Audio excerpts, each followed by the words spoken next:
heureuse d'être avec vous dans notre émission La communication bienveillante. Je suis en présence de Sandra pour une nouvelle émission et nous parlerons de sentiments. N'est-ce pas, Sandra? Oui, Claudine, c'est ça. Merci encore une fois de m'accueillir et bonsoir, bonjour aux téléspectateurs d'Espérance TV. Nous sommes dans l'émission numéro 6, où on aborde le deuxième temps du processus de la communication bienveillante, qui est l'expression des sentiments. On en a déjà fait une première partie. Là, on est dans la deuxième partie de l'expression des sentiments. Je reprends toujours mon petit bonhomme OSBD, O pour l'observation, S pour les sentiments, B pour les besoins et D pour la demande, pour rappeler à tous que nous sommes à ce niveau du processus, l'expression des sentiments. Donc, nous avons vu la dernière fois, lors de la précédente émission, on a identifié un petit peu quelques sentiments. Tu t'en souviens, Claudine? Oui, bien sûr. Je t'avais proposé, à l'aide des cartes, de m'indiquer ce que tu pouvais reconnaître comme sentiment. Il est important de décrire précisément ce qui se passe au-dedans de soi parce que ça permet de clarifier au-dedans de soi et d'être mieux compris. De clarifier même oui, soi-même. Au-dedans de soi, voilà. On pose... Est-ce que l'on peut se tromper concernant nos propres sentiments? Oui, puisque le mot n'est pas l'expérience. On peut ne pas avoir le vocabulaire qu'il faut. La sensibilisation que je fais sur le vocabulaire permet de donner plus de précision. C'est intéressant d'avoir un vocabulaire plus grand pour clarifier de la meilleure façon possible ce qui se passe au-dedans de soi. Mais après, ces sentiments-là qui sont dans notre être intérieur sont comme des indicateurs, avions-nous dit, sur un tableau de bord intérieur. Ça allume vert quand je suis satisfait, donc les sentiments sont agréables. Ça clignote orange, rouge quand je ne suis pas satisfait. Donc j'éprouve un sentiment qui n'est pas agréable, qui est désagréable. Et là, ce que je voulais vous proposer, c'était des exercices pour identifier un petit peu les différents sentiments. Alors là, je te propose tout de suite, Claudine, si tu apprends qu'un pétrolier a coulé et que son fuel s'est répandu en mer, comment tu te sens par rapport à ça? Là, toi, surprise. Alors, il faut savoir de quel côté je me trouve, si je suis sur le bateau ou si je suis sur le rivage. Alors, si je suis sur le bateau, je serai vraiment inquiète. Oui, inquiète. Exactement. Ah oui, disons que tu es en dehors du bateau, tu es inquiète. Tu te demandes jusqu'où va s'étendre cette pollution, peut-être. Voilà, donc inquiétude, c'est un sentiment.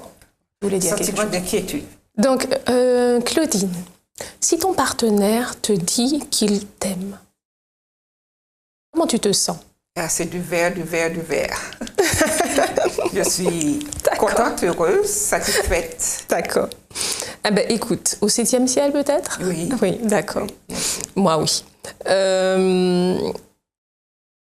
Donc voilà, là, on vient de lister, à travers quelques exemples, différents types de sentiments qu'on peut éprouver au-dedans. Et je voulais attirer l'attention sur une différence, un distinguo à faire entre dire ses sentiments, mais sans se juger soi-même, sans s'évaluer. Tu me suis quand je parle de ça, je vais prendre un exemple. Alors, distinguer ces sentiments, donc je me sens heureuse, triste, frustrée, on en a vu plusieurs, effrayée, en colère, et distinguer cela de ce que je pense de moi. Je suis nulle. Est-ce que tu saisis la différence? Alors, je me sens nulle à la guitare. Est-ce que là, j'ai exprimé un sentiment selon toi? Je te prends un exemple et tu me diras où est l'expression du sentiment et où est l'évaluation. Je n'arrive pas à monter la gamme à la guitare, je me sens frustrée. Là, à ton avis, est-ce que j'ai exprimé un sentiment ou est-ce que je me suis jugée? Et c'est plus un sentiment. D'accord. Dans le même registre pour la guitare, je me sens nulle à la guitare.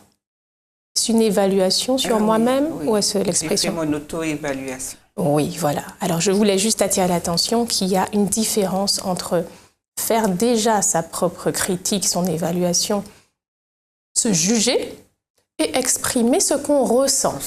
D'accord? Oui. En cela, il y a un vocable qui peut être piégeux, c'est le suivant. Quand on dit « j'ai le sentiment que », on a souvent l'impression qu'on parle de soi. C'est tout le contraire. J'attire juste l'attention sur ça. J'ai le sentiment que, ça exprime rarement un sentiment. Ça peut être un jugement déjà? Exprime rarement un sentiment intérieur, mais souvent une évaluation. Parce que si on prolonge l'exemple, on le fera tout à l'heure, j'ai le sentiment que je suis nulle, j'ai le sentiment que tu ne me comprends pas. Donc ça exprime rarement ce qui vit au-dedans de moi. Ça exprime souvent une évaluation. Donc c'est un petit faux ami dont il faut se méfier dès qu'on commence une phrase par « j'ai le sentiment que », on s'est éloigné de l'exercice dont on est en train de parler. Oui. Il faudrait privilégier « je me sens ». Donc, on laisse de côté je me sens. On laisse de côté « j'ai le sentiment que », même si on est en train de parler des sentiments, on remplace par le vocabulaire « je me sens ». Alors, quand on commence par « je me sens », là, on a plus de chances de parler de ce qui vit au-dedans de soi. J'ai compris. Okay? Donc, on va prendre d'autres exemples. Et là, tu me diras, Claudine, si tu penses que c'est l'expression d'un sentiment ou d'une évaluation. Quand tu ne me dis pas « bonjour », je me sens ignorée. C'est peut-être pas très facile de prime abord, mais donne-moi spontanément ce que ton avis. Penses-tu que c'est une évaluation masquée ou qu'on est vraiment dans l'expression d'un sentiment? Un sentiment pour moi. Pour toi, ce sera un sentiment. Donc, je te disais, Claudine, que non seulement il faut distinguer entre comment je me sens, de l'évaluation que je porte sur moi, du jugement que je porte sur moi, mais aussi du jugement ou des interprétations que je fais des actes de l'autre. Je vais te donner un exemple. Tu m'irrites quand tu laisses tout en désordre. Alors là, est-ce que j'ai exprimé mon sentiment? Tu m'irrites quand tu laisses tout en désordre. Oui. Oui. Alors là, on est dans l'évaluation masquée. J'exprime pas mon sentiment. Oui. Je me sens irritée. Est-ce que tu suis la différence? Voilà le sentiment qui est au-dedans de moi. C'est bien l'irritation, mais c'est moi qui me sens irritée. C'est pas exactement toi qui m'irrite. Je me sens irritée. Et lorsqu'on commence l'expression par « tu m'irrites », on est en train de mélanger ce qui vit au-dedans de nous avec l'action de l'autre. Et là, on s'en mêle les pinceaux et on sort de l'objectif de la communication bienveillante qui vise à dissiper le conflit, rappelons-nous. Si je dis « je suis fatiguée de nos disputes », qu'en penses-tu? Est-ce que là, j'ai vraiment exprimé le sentiment qui est le mien, qui est au-dedans de moi? Oui. Tu as tout à fait raison. J'exprime la fatigue qui vit au-dedans de moi à cause des disputes. Ça, c'est le contexte factuel dont on a parlé dans l'observation. J'ai le sentiment qu'il m'arnaque. Alors, rappelle-toi de ce que j'ai dit tout à l'heure, j'ai le sentiment que. Quand on utilise ce début de phrase, on parle rarement de soi. La preuve, j'ai le sentiment qu'il. On croit qu'on va parler de soi, mais on parle de l'autre. Oui. Alors que nous, on est dans un exercice où on va dire ce qui est vivant au-dedans de soi. Donc, je peux me sentir méfiante. Oh, je me sens méfiante. Oh, je ne suis pas rassurée.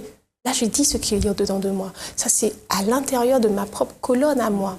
Mais si je dis j'ai le sentiment qu'il, je fais une sorte de confusion entre ce qui est au-dedans de moi et les actions de l'autre. Et la clarification dont je te parlais tout à l'heure, voilà, on est dans un truc nuageux. On n'y voit plus trop clair. Tu me suis? Oui, je suis. C'est vrai. Donc, dans l'émission suivante, Claudine, nous allons encore nous appesantir sur la question des sentiments pour illustrer encore et faire le lien entre l'observation et les sentiments et comment l'exprimer. Quand je vois, je me sens. Quand j'entends, je me sens. Voilà. Trouver une forme de vocabulaire qui nous invite à exprimer de la manière convenable ce qui vit au-dedans de soi et de le distinguer d'avec les actes d'autrui, les interprétations. Netteté. Avec netteté et précision. Es-tu d'accord? Vraiment. Rendez-vous à la prochaine émission. Merci. Merci aux téléspectateurs.